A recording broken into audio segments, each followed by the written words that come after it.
Thank you. So welcome all to the South Coast Cactus and Succulent Society Zoom meeting.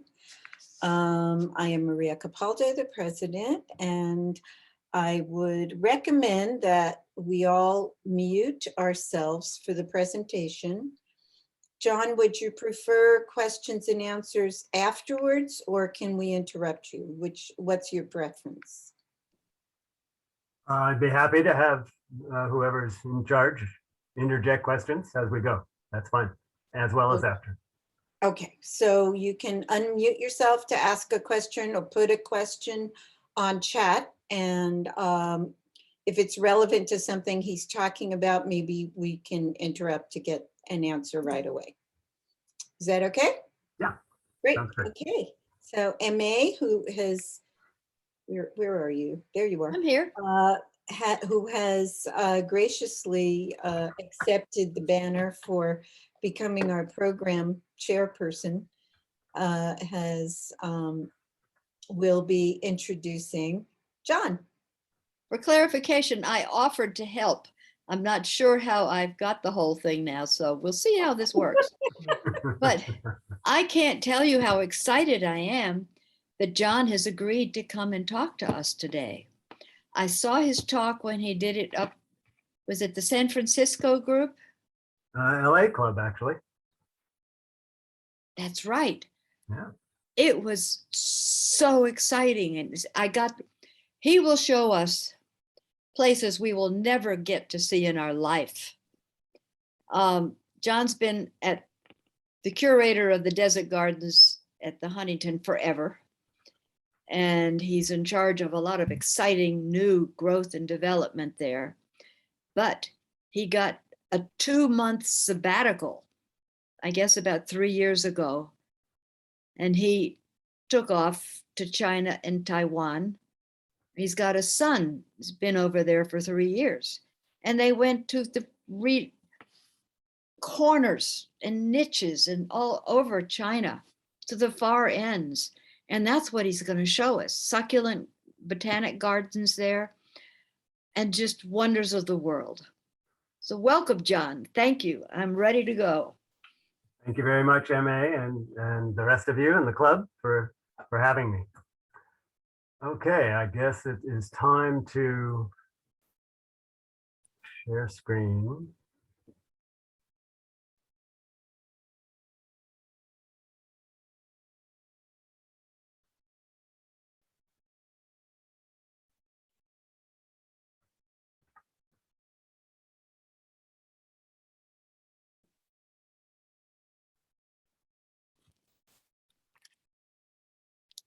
There we are.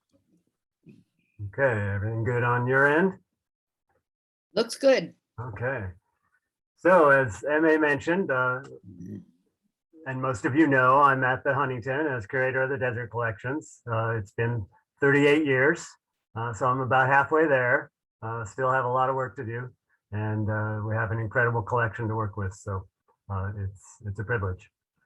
So the trips to China are a little bit tangential to the Desert Collections, you might imagine, but if you're looking, you can always find some interesting plants and succulents as well in all corners of the world. So that's what I was doing, of course, on this recent trip, which was actually just a couple of weeks. But to clarify, MA, you were right that an earlier trip was a 2-month sabbatical, and that was in 1992, long ago. And this was the itinerary that we covered during that trip. And the purpose of this trip was to visit botanical gardens all around China.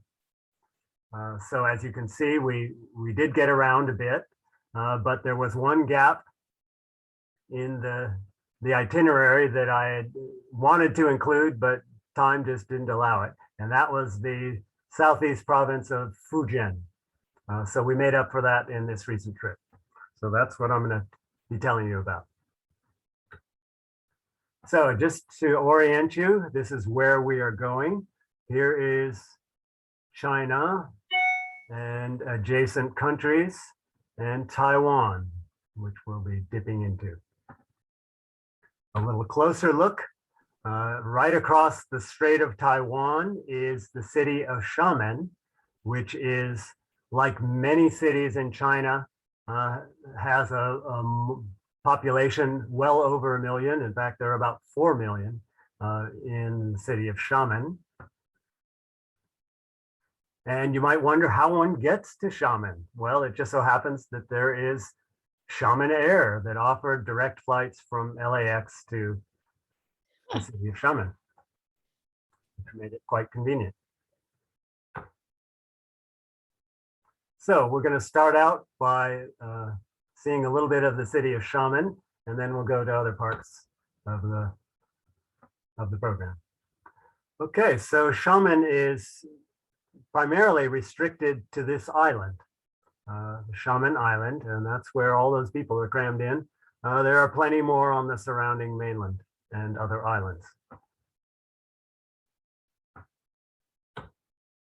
So our first stop in Xiamen was the market, the wet market, the notorious wet markets you've heard about. This one was pretty safe. I mean, we weren't buying any bats or anything exotic like that. But you can see other exotic things like eels, fresh eels, tiger prawns. I'm sure some of you have had tiger prawns in, off the Chinese restaurant menus. They're really beautiful creatures, almost too beautiful to eat.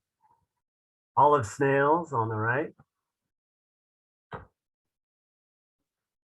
This is something that any of you herpetologists will not approve of, but these little red sliders are painted by hand, and it probably restricts their shells from breathing properly. But some of them survive, perhaps. These were little hatchlings, just about 2 inches in diameter. Okay, in the market, you can get all sorts of exotic fruits like horned melons, which is actually an African species. And you just cut off the top and stir it up with a big straw and suck it out like boba. It's kind of gelatinous and in little balls like that.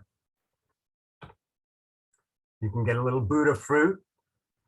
Fascinating how they enclose these in a hard, clear plastic case as they're developing, and they are molded into the shape of whatever the mold is.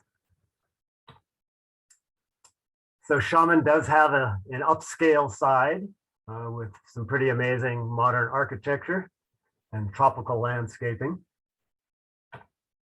And this is where you can buy your Ferrari or Lamborghini.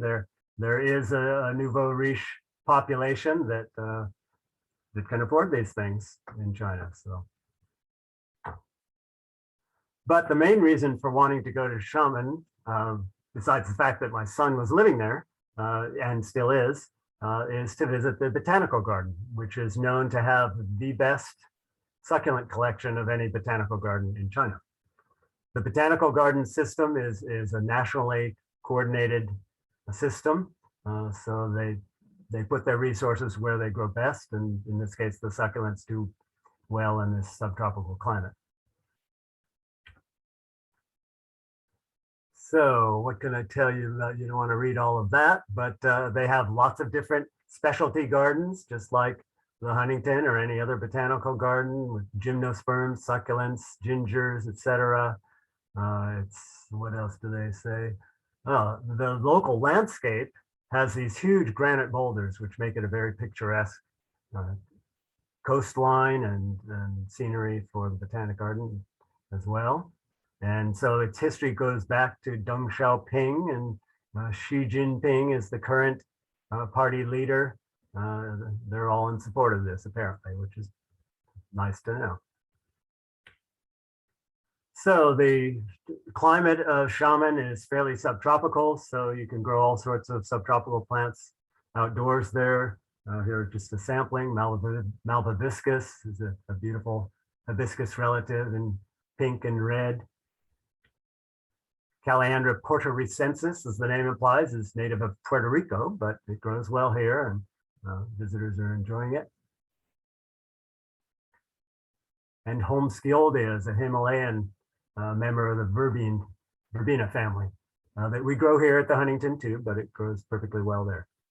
The so-called Chinese hat plant, or that expanded calyx.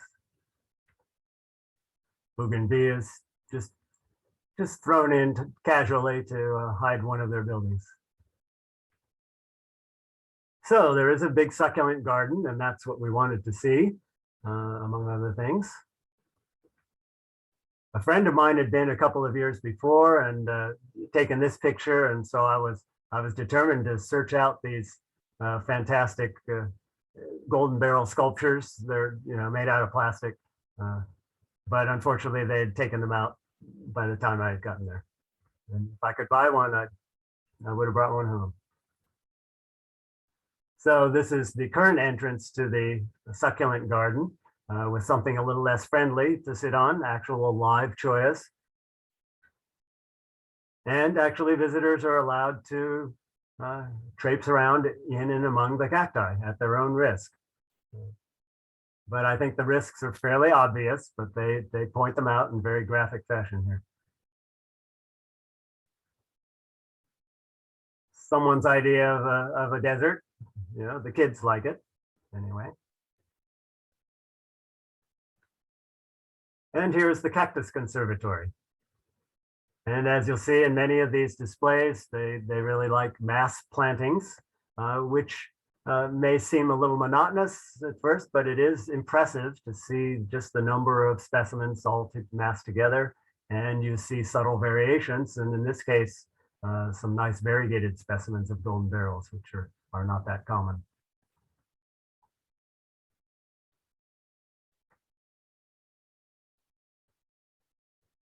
And they have other things in pots, variegated Eriocarpus. There's been a lot of breeding of Eriocarpus in Asia, originally in Japan, but now in China and Korea and elsewhere. And some of these selections are grown to a nice mature size here in their plantings.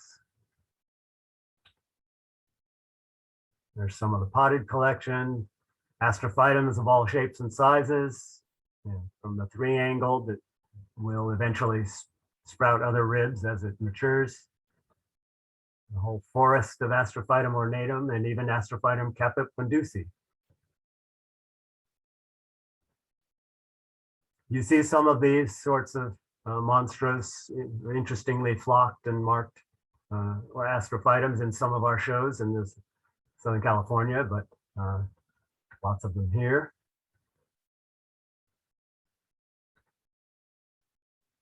Variegated Gymnocalyciums. Many of these are grafted onto Hylocereus undata stock so that they can be watered freely without as much risk of rotting off. There's a mass planting for you. That's pretty impressive, actually. It's kind of fun. Lots of Melicacti.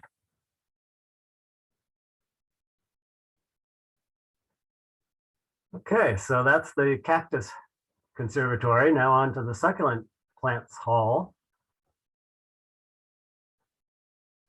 And here we are outside of it, about to go in. And you can see they've incorporated a couple of these large granite boulders that were in the landscape. They just built the conservatory around it. And again, mass plantings of agaves. Yucca rostrata in the background. So here we have forms of Agave Victoria reginae, Agave Laphantha quadricolor, Agaveus mensis, Agave guingola, creme brulee. So familiar cultivars, but used in an interesting way. Now here's a nice mass of stapeliads, including Stapelia gigantea and Desmodorcus fetidus, formerly Caralluma fetida, flowering gorgeously and stinking up the place. And some Stapelia gigantea attracting the flies who do their thing, as usual, laying eggs in the flowers, but the larvae will starve to death. There's nothing there for them. Jatropha podagraca does very well in this situation and may reseed itself here and there, forming a nice softball-sized caudex at the base. And there are some potted plants around one of those granite boulders, and kind of a curious choice for planters, but for these two rare Euphorbia rossii specimens from Madagascar, they're growing well. Some caudiciforms and other potted succulents. Haworthias are well represented as well. Just look with your eyes, not with your hands, is the gist of this little sign. And this is one of the specimen they're particularly proud of, Pseudobombax ellipticum, that has been trained into the form of a turtle, taking advantage of that natural pattern on the trunk. Variegated forms of portulaca, these annual plants, good conservatory bedding plants, and Stephania from Asia, in the Icacanaceae, a little caudiciform vining plant. You sometimes see in cultivation here. Some of these plants are embedded in sand beds, which I guess helps wick away excess moisture. So they do this with some of their mesems. And there are some nice variegated forms of things. The Tridescantia silimontana here, and Petalanthus tithmaloides. It looks as though it has no chlorophyll at all, but there's probably some underneath there if we were to take a cross section.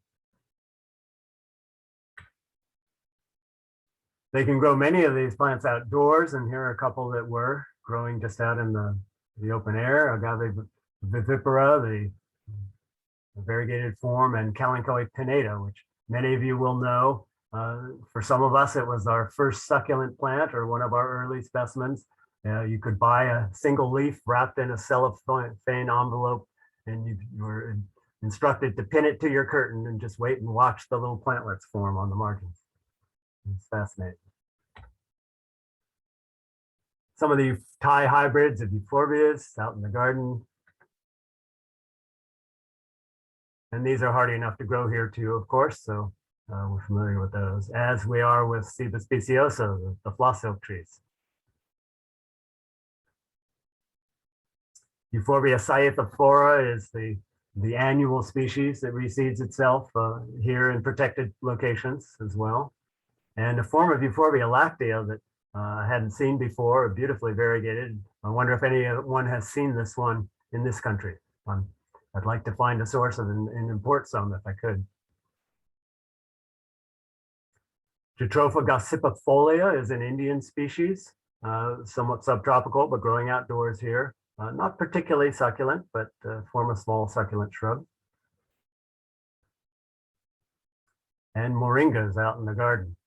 Many of the trees are pretty elaborately staked with these teepee structures, because they get some pretty fierce monsoon winds in the summertime.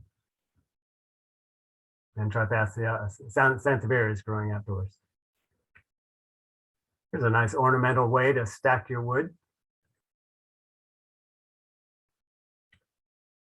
And another form of Petalanthus tithmaloides growing out in the garden. The Botanic Garden is located on top of a hill, so offers sweeping views of the surrounding city and the conservatories that we've just visited. Now we're going to take a little tangent to another place that I never thought I'd go, but it's a little bit off the beaten track, and it involved taking a bus out this highway and a road across to this little island where we disembarked from the bus and then got down to multi-passenger golf carts across a little causeway to this tiny little islet. And the name of this islet apparently is Sha Dong Dao. I found out later, and it is basically a fishing village, but it does have a little bit of tourism to attract some funding and resources in addition to their fishing.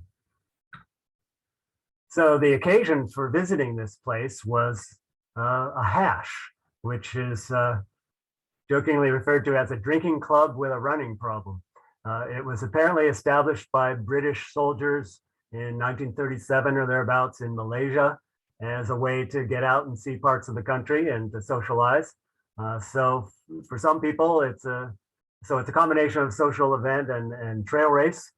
So here the organizers are explaining for those who want to run the race how the directional signage works. But me and my wife and my son Eddie, we were happy to just poke around the old fishing village with its beautiful stone architecture.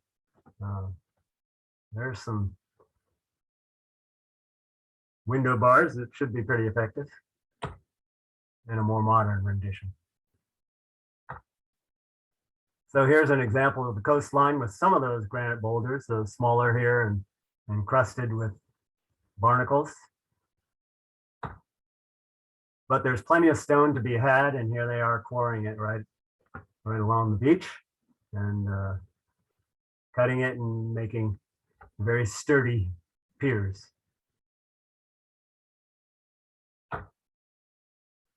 Subtropical climate here allows you to grow things outdoors like these Acalipa wilksiana, these colorful foliage forms of tropical plants. And chrysanthemums, of course, are big in Chinese horticulture as well. But on this little island, one of their claims to fame is this specimen, which is kind of a sorry old thing, really battered looking. But this is apparently a 500-year-old Cycas revoluta. So they tell us all about it. And interestingly, you'll see this common Echeveria imbricata, which is the old Jean-Baptiste Deloye hybrid from the 1800s, and still common in cultivation. And it's made its way to China, along with Euphorbia trigona and Artemisia vulgaris, which is used in acupuncture. They burn this and the smoke is said to be therapeutic, like incense. But it is a fishing village, so here you see some of the fleet tied up at high tide or low tide. They also harvest the local seaweeds, which are being dried here in a covered warehouse area. And oysters are being farmed out in the bay. So there are plenty of oyster shells to do something with. Maybe that with other various shells.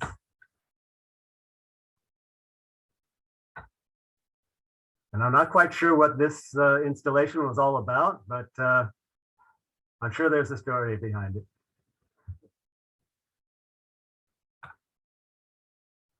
So Buddhism is still practiced in some of these out of the way, smaller villages, and it's tolerated by the Chinese authorities. Here you see offerings to the right of rolls and fruit and the freshly roasted pig's head and all sorts of goodies there. Part of the island is surrounded by this boardwalk made of concrete that you can walk around without having to boulder hop. And along the way, we came upon this group of young military cadets in training. Here they were doing a little trust building exercise, falling backwards off the edge while their companions caught them. I was a little surprised they let us photograph it, but I guess it was a benign enough exercise. We could do that. But also interestingly, there are introduced plants growing along the seashore here, like Agave americana.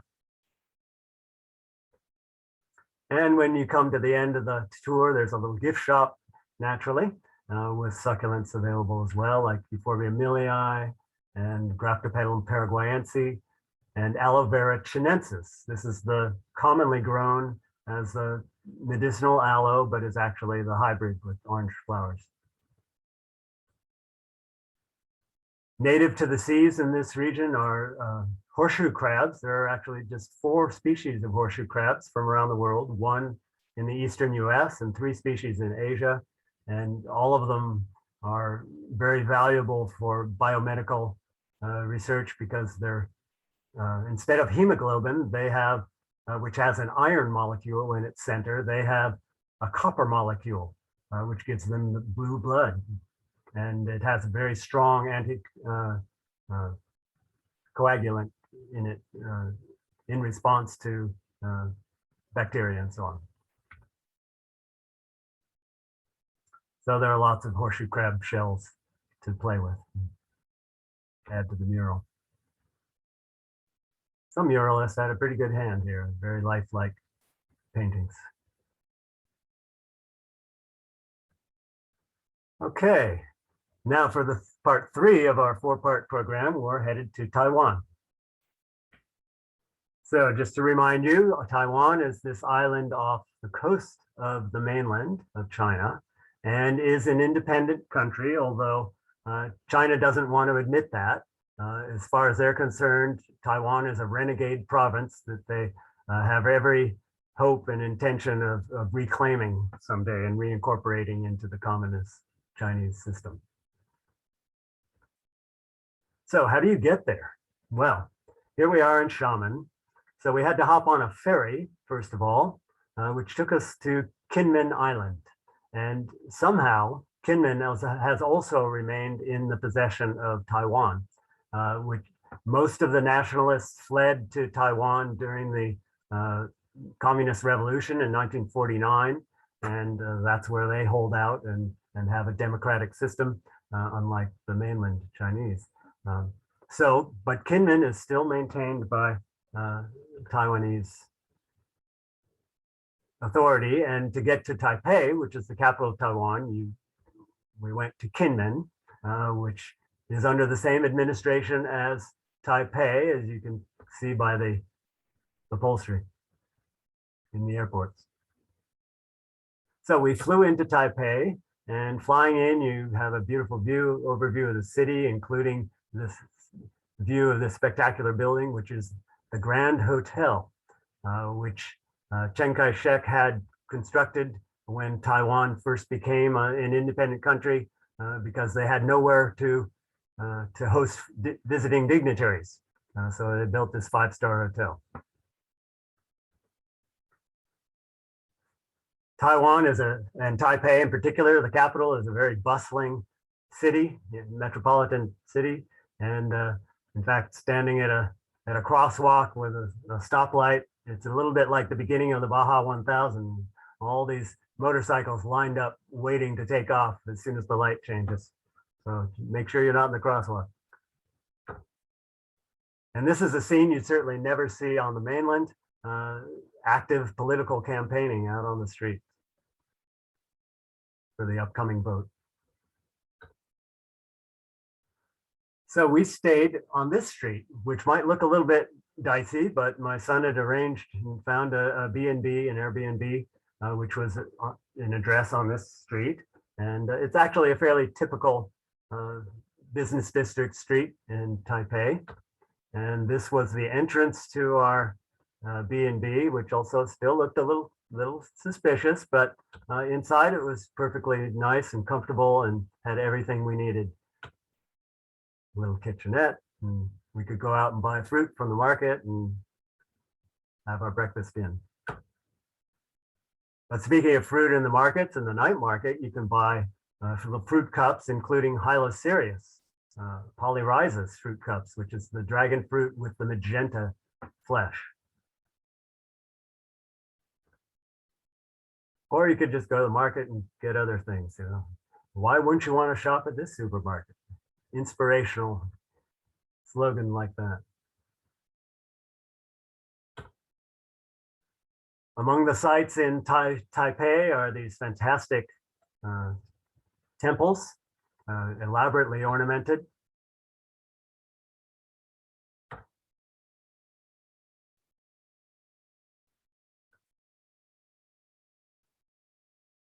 And not only are they for ornament, but they have a spiritual benefit to keep away the evil spirits.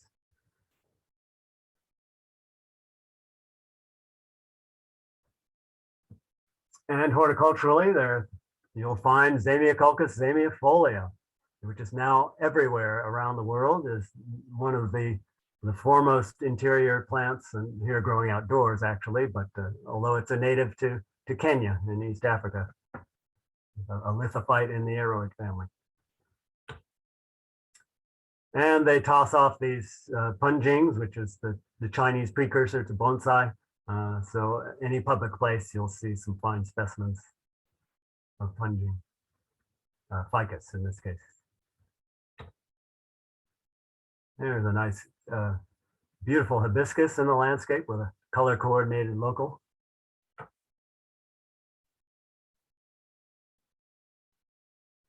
Beautiful flowers.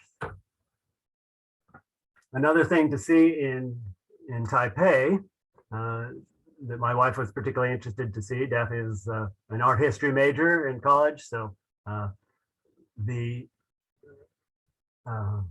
museum, the main museum in Taipei, holds all of the treasures that were absconded with when the nationalists fled to Taiwan.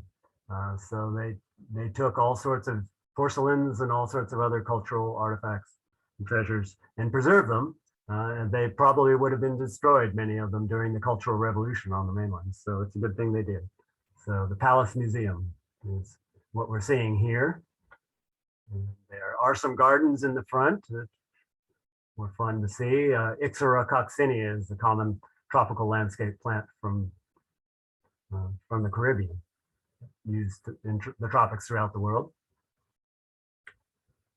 Comes in different color forms, so primarily red.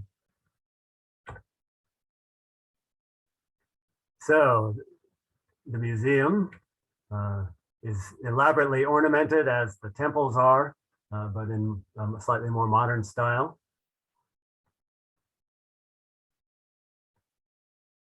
And here are some of the treasures. It just so happens that we were there at just the right time for an exhibit of flower paintings, botanical representations in art. And this little amethyst carving just happened to go with the sign, so started with that.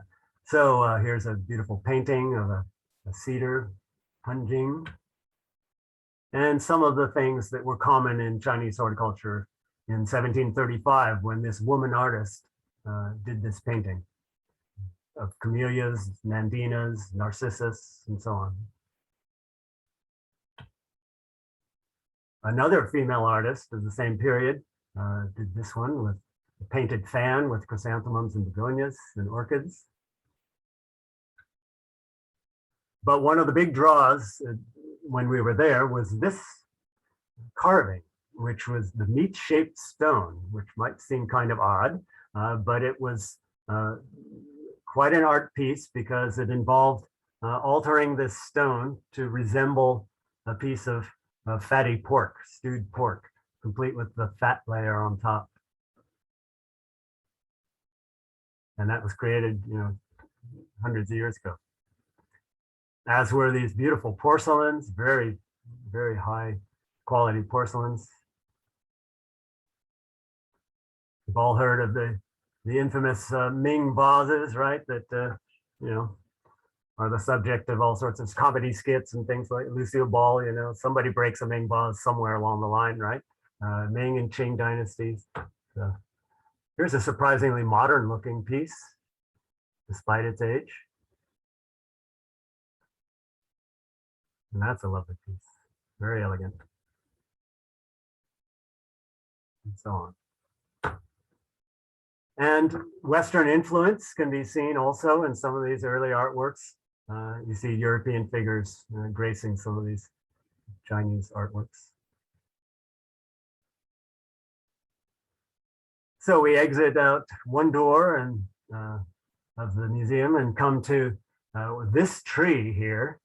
This is the largest specimen I've ever seen of a plumeria. That's quite an old one. And then of course you have to visit the restaurant, the museum restaurant, and here you can get dongpo pork, and you can even get it to look like the meat-shaped stone for a little extra money. Actually, it wasn't that expensive. It looks like a lot. Taiwan dollars, $380. That was like 13 US dollars or 12. But I was a cheapskate, so, and I didn't even go for that. I wasn't sure I wanted fatty pork for lunch, but instead we had steamed dumplings and ginkgo nuts. So the yellow nuts here are the nuts, like giant pine nuts, that are formed by the ginkgo trees, which are also conifers.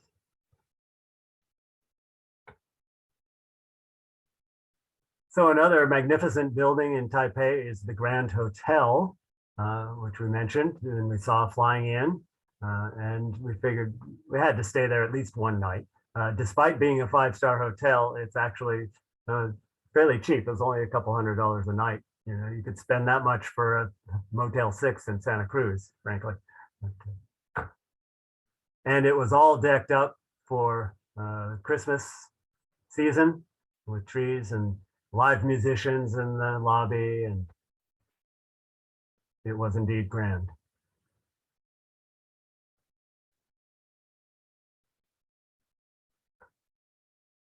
People come in their finery to take pictures and just enjoy the surroundings.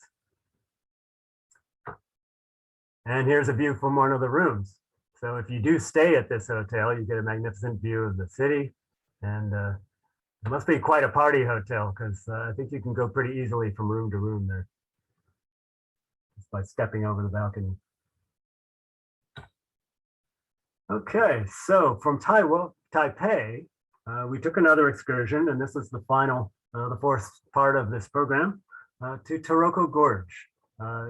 We happen to have a native of Taiwan working here at the Huntington, Katie Chu, and she had suggested that we visit this place because she went there as a child, and it's truly magnificent gorge. And the Taiwan Tourist Agency runs the train system, and so you can hop on a train from Taipei, and it's only a couple of hours. It goes along the north coast of Taiwan, so you need a little time for Taiwan. So here are the views from the train as you head along the north coast. Very orderly rice paddies. And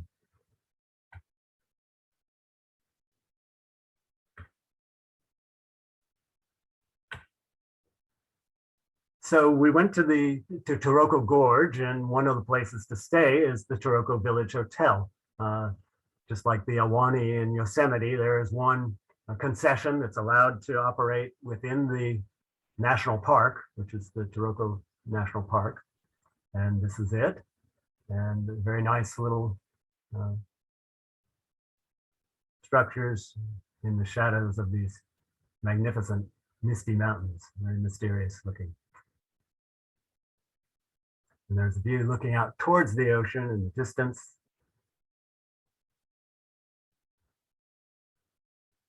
Very comfortable place to hang out for a little bit. A nice dining room looking out over the gardens.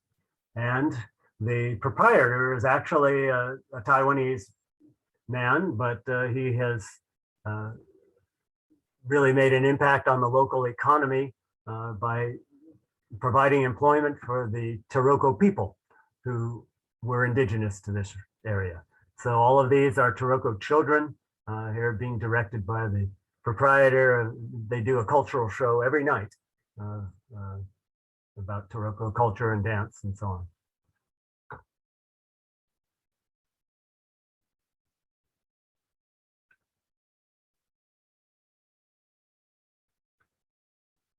And this is one word you might want to learn if you're going to Taroko. The biashu is how you say hello, and you're supposed to reply biagu in the Taroko language. One of the customs that is no longer practiced in the Taroko culture is that of facial tattoos. And children first get their tattoo on the forehead at the age of 7 or 8, or they used to, just to identify them as a member of the Taroko tribe. And at the age of 14 or 15, a boy would get a tattoo on his chin when he collected the head of his first human prey. So they used to have a head hunting culture, but obviously that isn't allowed any longer. But the tattooing process is, associated with their belief system and their religion. So it involves these multi-pronged structures that are tapped into the forehead to create the tattoo. And there she is, sporting her beautiful new tattoo. So here are some of the elders, a couple of kids in native dress, and they had a very nice portfolio of images in the hotel of some of the elders. Some really fascinating faces. A couple of fierce-looking warriors. And the women often received tattoos in a beard-like pattern around their chins, which would relate to their weaving prowess. But Taroko Gorge is the main attraction here of the Taroko National Park, and it is the largest marble gorge in the world. But this river has been cutting deep into it for eons, so it's kind of like the Grand Canyon in marble.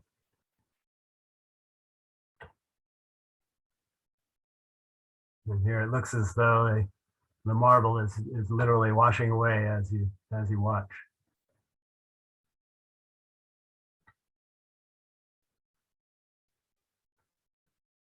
So you can drive a certain distance up into the canyon or hire a car, that is, and then at some point you have to get out and walk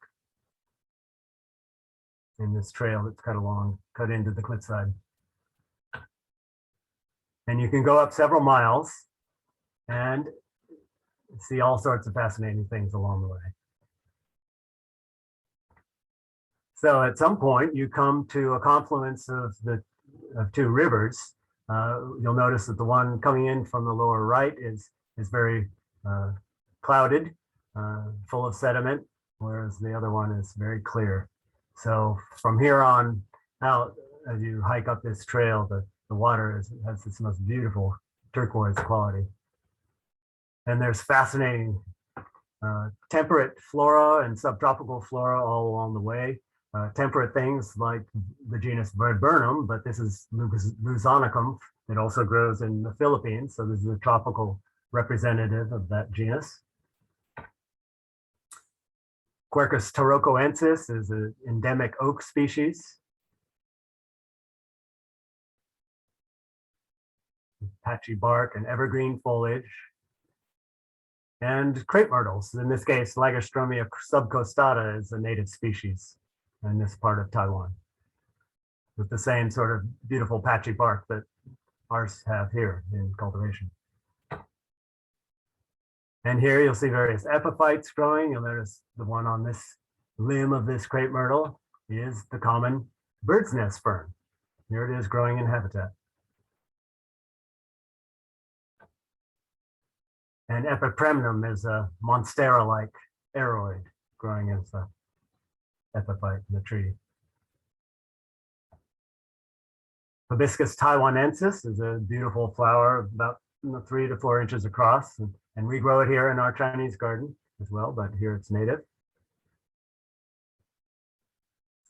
The African monarch ranges into this part of Asia. Looks very much like ours, but a different species. And another member of that family. And in the tropics, you'll often see these gasterocanthus, these beautifully ornamented little spiders with the spines lining the abdomen and look as though they're enameled with this beautiful hard carapace. So here's a rock covered with an interesting plant, little vining fern, Lemophyllum microphyllum. So we do grow this one in our more tropical greenhouse. It is succulent leaved, and in fact, some of these ferns have CAM metabolism. They're that succulent, but they do need a little bit more water than some other succulents. This is a tropical representative of the damselfly group.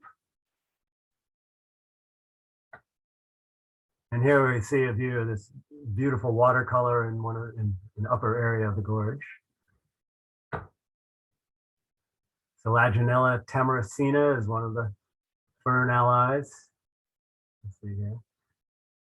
It was very tempting to want to take a dip in some of these water holes, but it's not allowed in the national park. There are other canyons where you can go swimming.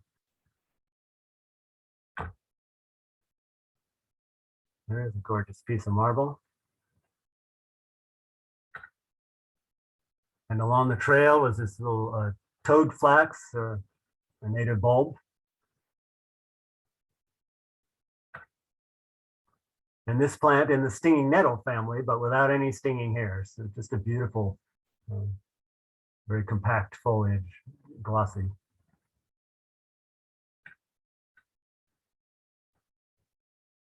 And this plant, I was, at first glance, I was sure it was a Hoya, but the only Hoya species native to Taiwan is Hoya carnosa.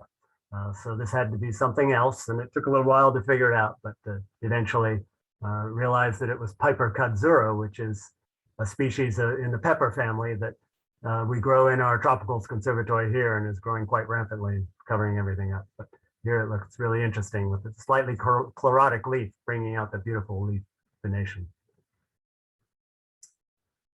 So there's a quick trip to Taiwan and other parts, and some of the plants you can see there. Wow. Okay. That was beautiful, John. It was a fantastic place to visit. This was 3 years ago? Right, 2018. Oh, I'd happily go back, but there's a 3-week quarantine required on the mainland, and you're required to stay in a quarantine hotel at the tune of $1,000. So you need a lot of time to visit Xiamen these days. Taiwan would be a little easier. and which one is your son in? He's in Xiamen on the mainland, teaching in a private school. So they do pay well. Their foreign workers are definitely in demand for language instruction and just general teaching, because the Chinese that can afford it definitely understand the value of education and being multilingual, and especially having some English under their belt so they can be citizens of the world. Is he happy? Yeah, it's a fascinating place to live and work, but he would like to come home. He used to be able to just hop on a plane, if he had a week off even, or 2 weeks, he could come home for Christmas and New Year's. But now with the quarantine restrictions, that's not possible.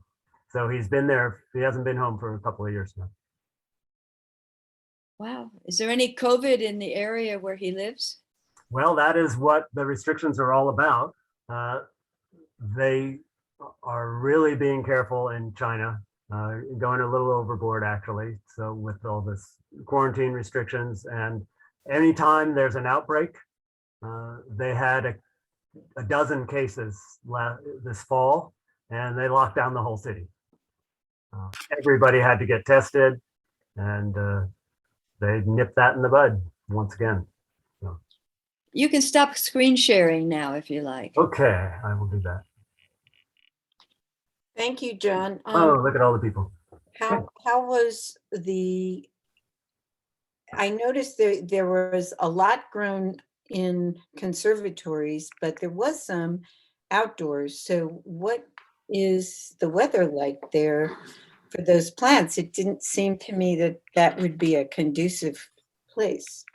Well, it is a subtropical climate, so the temperatures are mild.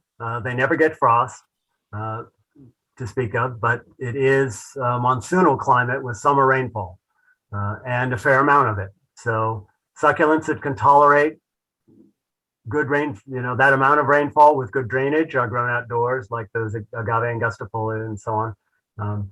But other things are kept in conservatories, not to keep them warm, but to keep them dry.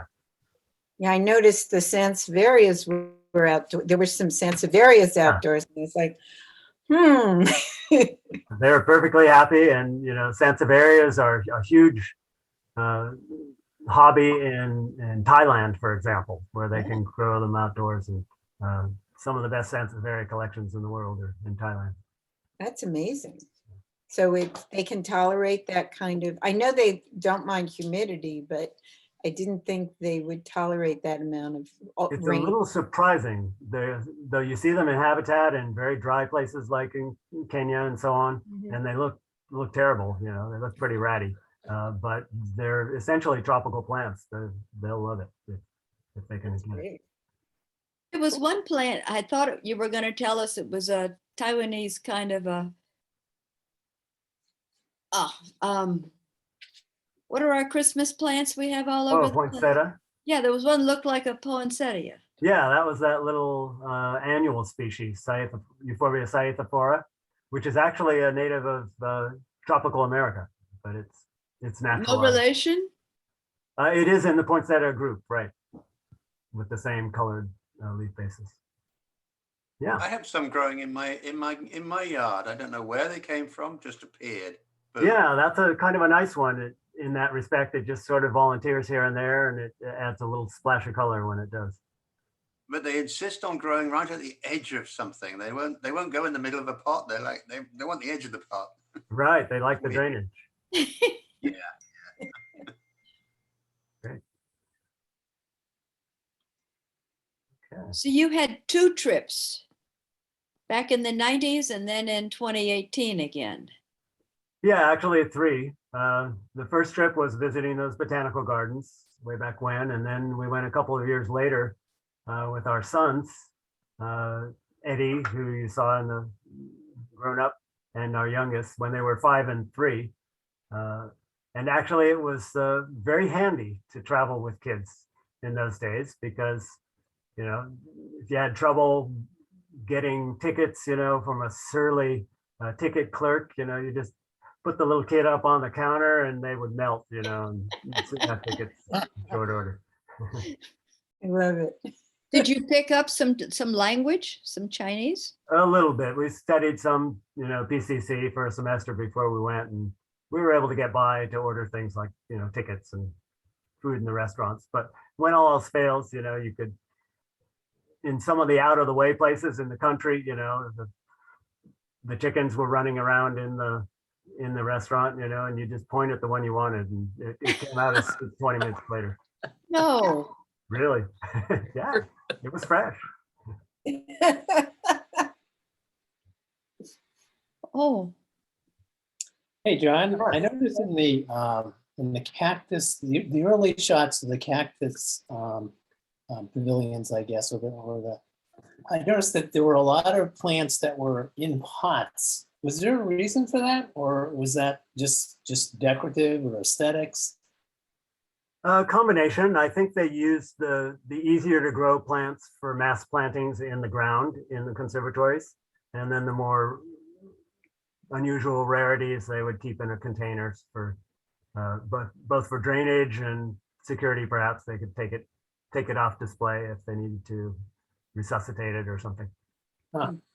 Yeah, just as we do in our conservatory. We have a small bed where we bed out didioraceous things and a few other plants, but most of it's container grown, whereas most of the European conservatories, they tend to have these planted beds where things grow rampantly, but it's a great way to display things, but it's just a different display style. Huh. Interesting. what was that word? Didioraceous? Yeah, in our conservatory, we have good representation of that family, which is they're sort of ocotillo-like plants native to Madagascar, endemic to Madagascar, including Would you say the Aloadia. word? Say the word again. The family is Didioraceae, but he's making right. it an an adjective, right? adverb or an adjective, didioraceous. I Exactly. never heard the word said before, but it's great. You've Cool got it. word. Yeah, just like, a plant in the Cactaceae is cactaceous. Same Show idea. off. Sorry. Well, one of the reasons I like horticulture is because I'm the son of linguists. And so Ah. horticulture is kind of the perfect combination of linguistics and botany. You know, botanical names are like two-word poetry. You know, if you know what they mean, it's much easier to remember and can be a lot of fun. It's lovely. Okay. Any other questions, comments? On that note, I have a nomenclature question. Okay. Shoot. If you crossed a Denmosa rudicantha with a Cleistocactus straussii and the female was the Denmosa, what is the proper name? Good question. At one point, Gordon Rowley published a whole bunch of hypothetical hybrid genera in the British Journal, I think it was. So some of these names already exist. So Denmosa and Cleistocactus, I suppose. Usually it's just a combination, but it could be Denmosa cactus or Cleistomosa, depending on which I way like you want. Cleistomosa. That's good. May have seen that one. I don't know. So there are ways, and then there are situations where it's a more complex hybrid, like the fairly recently described Churnicara. I don't know if you know that one, named after Rio Chernik, who some of you know in the Conejo Club, so on. He's been hybridizing golden barrels with ferrocacti and Leuchtenbergia, making a trigeneric hybrid. So there wasn't an inelegant way to combine all three of those names. You could do it, but the nomenclature rules allow the naming of a unique nothogenus, and in this case it was Churnicara. Tim Harvey named it for Rio because he's been the main, hybridizer of those three genera. Okay, thank you. Great. Well, thanks again, John. You're John, very that trip welcome. it was so much fun to go through there again. It was a good And- trip. Thank you very much. It was fun to show you. You give us an hour of your time today. Thank you. Okay, well, think of Taiwan as you go on the rest of your day. So, Yes. That'll be fun. all right. You take You're care. welcome to stay with us if you welcome to care. stay We're going with us. into our. We're gonna just go into our Plant of the Year show. Okay, I'm gonna let you at it, and All right. I've got something else to go to. But thank you very Okay. much for Yeah, having me. thank you. Bye now. Bye-bye. So usually in December, we bring in last year's Plant of the Year to share. And so we thought this year we would ask everyone to send in photos of whatever Plant of the Year they were able to keep alive or not. And there weren't too many photos, so this will be short. And we will start the slideshow.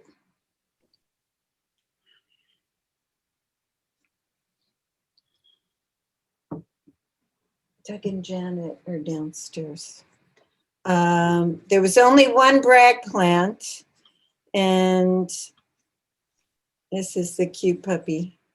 Is he 6 months or is this one older? No, this one's older. No, he is nearly 6 months. Okay. Yep. So sweet. I got to see him when I stopped by. This is a special, was that sewn on or hung? Just hung there. A couple of buttons. But I love the flowers. I mean, this is so typical of euphorbia flowers. And that, for those of you who don't know euphorbia flowers, this is the typical euphorbia flower, how you would identify it. Okay, Plant of the Year, novice succulents. So this Haworthia magagni varia or cross with truncata really turned out to be a great plant. And everyone who sent me photos, this is Gretchen's, came out well. The Pachypodium aleali Sanders site. Also wound up being a fairly robust plant. Cacti. In the novice, this was Lobivia saltensis. I think this was 2 years ago, if I'm correct. And this actually is a nice long spined one. Not all of them came out that way. And this is the Mammillaria zemaniana, which actually grew incredibly for Terry. And then the Thelicactus bicolor was kind of variable in how it held up. For intermediate succulents,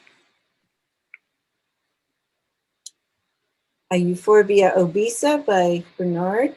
Wow. Really nice. That held up very well and grew. So that was 10 years old? Yeah. And a Phocia edulis. 20 years old. Yep. And this is a Pachypodium with a little friend on it here. But nice flowers. And intermediate cactus. A nice bicolor Paris. This really brought out the spines. Didn't grow very much, but it's got some good new growth, which is encouraging. The open succulents. Hope I got this right. Yeah. Euphorbia hediatoides by Phyllis. Nice codex down there. Phocia edulis by Phyllis. There's the codex. The Haworthia, which also looks great. And my Haworthia, which looks fantastic. It just is, really was a good plant. Open cactus. So this is my original Lobivia saltensis taken from the, let's go back. This is the photo that got put in the newsletter. As you can see, it's in the same pot. And this is what it looked like this year, totally dead. It just went bye-bye. And it looked so good and it was flowering, but so I took a picture of the dead plant and threw it up. This is a nice Lobivia saltensis by Phyllis. Hers grew a lot better. This is her Thelicactus bicolor, doing well. And my Thelicactus bicolor, barely holding on. And this is Parodia Lenninghausii. This did okay. Got a bit tall. And that's it. There weren't too many. But thank you all for sending in what wound up holding on. Maria, how do you keep track of what year and what was the plant of the year? Bernard did it for like 21 years. How do you do that? Well, we knew, I actually gave him that plant from my plant of the year. He wasn't even a member back then. But I had had a couple of Phocia edulis that, of course, you know, you give yours away and the ones you have die, but I actually was able to keep one alive. So I actually write on the tag the plant of the year and when it was, and so that I can keep track of it. Is that how Phyllis and other people do it? You Right. Mike posted a list on the website. But it was supposed to be just the plants of the year that you actually took care of, not just any old one. Yeah. So Keeping that detailed record for that long is impressive. Well, I knew, my tag fell off the Lenninghausie, but it was the only one I had, and I knew that one from the year, so it was not difficult to get that back. I have a question, being a new member. Where did the plant of the year come from? How does, I don't understand. So what we Like- do in general every year in December at the holiday potluck party is we would give out a plant that was very small, never more than a 3-inch pot, sometimes smaller, depending on the plant. And we would give it out to the whole club, who's ever there. And then the next year, everybody would bring in their plant, alive or dead, and we'd all get to see how it grew. And we would, kind of vote on who kept it the best or who did the best with it. And that person would tell us a little about how they grew it, when they repotted it. And we started actually collecting data so that people would share whether they liked it, whether they kept it alive, whether it flowered. And so that kind of fell by the wayside when we couldn't have the holiday party in 2020. So the last one was in 2019 when we actually gave that last plan out. But that's the origin of it. And we've been doing this forever. Didn't we alternate 1 year cactus, 1 year succulent? Correct. And when we have our in-person meeting in February, we'll give out a new plan of the year. Yay. So we will have Hey, it that's for 2022. MA, that's what I wrote my online database for, so you can keep track of your plants. Or, everybody's got a little camera now in their phone, haven't they? So snip, snap, and you can take a new photo every year and put it in, and keep track. That's right. what it's for. Thank you. Thank you, Mike. And okay, any other questions? All right. MA, would you like to announce the speaker for January? Yes. We're going to have Kelly Griffin. Let me find what he just sent me. I saw him do this talk for the Bromeliad Society up in San Francisco about 2 months ago. And it was so interesting. I'm not particularly into agaves, but Kelly made it so interesting, and it was just all about Oaxaca. So he's decided he's going to call this Oaxaca Meanderings in Search of Succulents, Plants, Adventures, and Fun. And that'll be January 9th, right here Great. on this screen. On this Zoom channel. Same channel, same time. It'll be the same Zoom link that we used today. So, but we'll be active at 1 o'clock on January 9th. So put it on your calendar. Find your new There. January 2022 Now, Kelly really made this an interesting talk.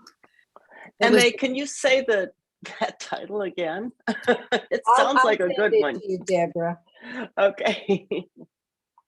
So you're gonna, he wrote that he was gonna do 2 programs, but you're gonna choose the He Oaxaca. gave me an option. Yeah, and I I like really- I like that idea, the Oaxacan meanderings, because we really don't get a lot of stuff on Oaxaca. So that'll be interesting And we could have him another time for, for agaves. yeah, Whirlwind Mexico. I liked it. What I have done since we last met. He has an interesting way of framing what he's going to do, but we're going to learn more about Oaxaca. Sounds on good. January 9th with Kelly Griffin. Okay. So in January, our plant of the month is single-headed mammillaria. And the succulent is lithops and conophytum. So please send me your photos by January 7th so I can present them at the meetings. And of course, any brag plants, if you're having something flowering, which there aren't too many things, but there are some things that like to flower in January. Send them in. So Maria, when Yes. we say single-headed, do we mean one that is now single-headed, or they are that species is generally single-headed? I That mean, are we being that species specific? is generally single-headed. Yeah, okay. So there, you know, it would be a columnar type, you know, appearance usually. And we'll see how that works. Yeah, We because have some take The a board long has while to to. go over the, I think the board needs to go over the plant of the list month again. But when we start meeting in person, we'll probably do that and see, you know, if the plant of the month lists need any revising.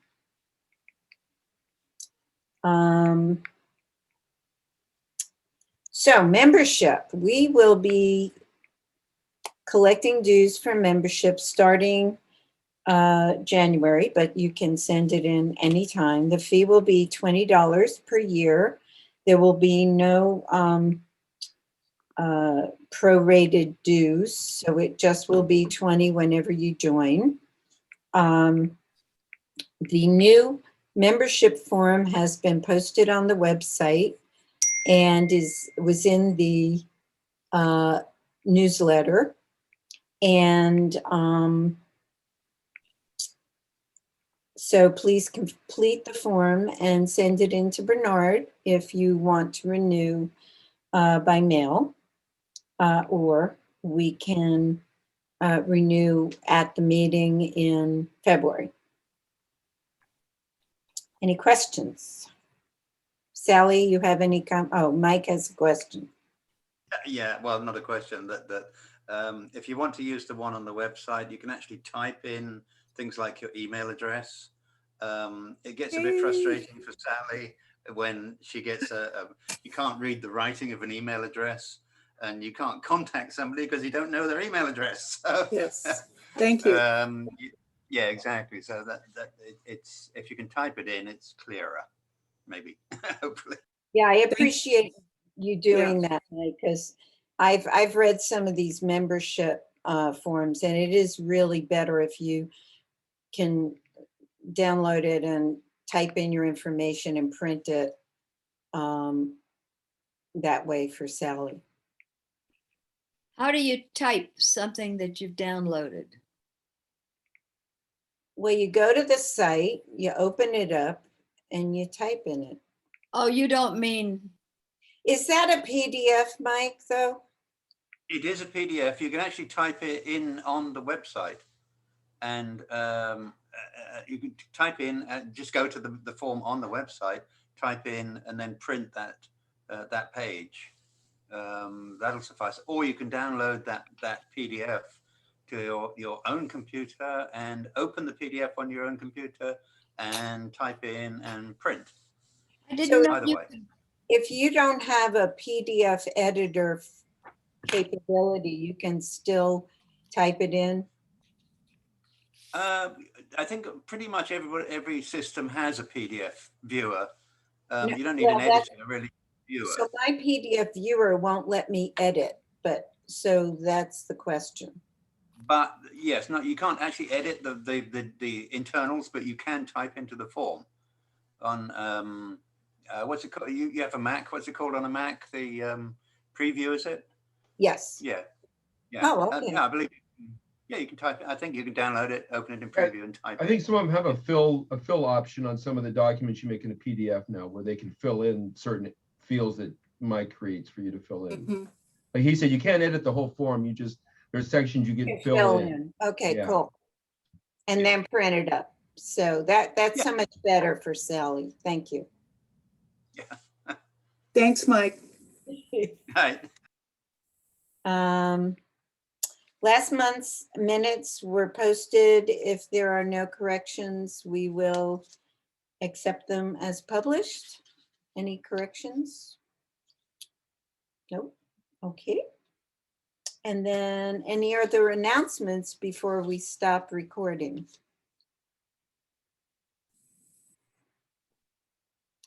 Okay, so would you stop recording, Scott?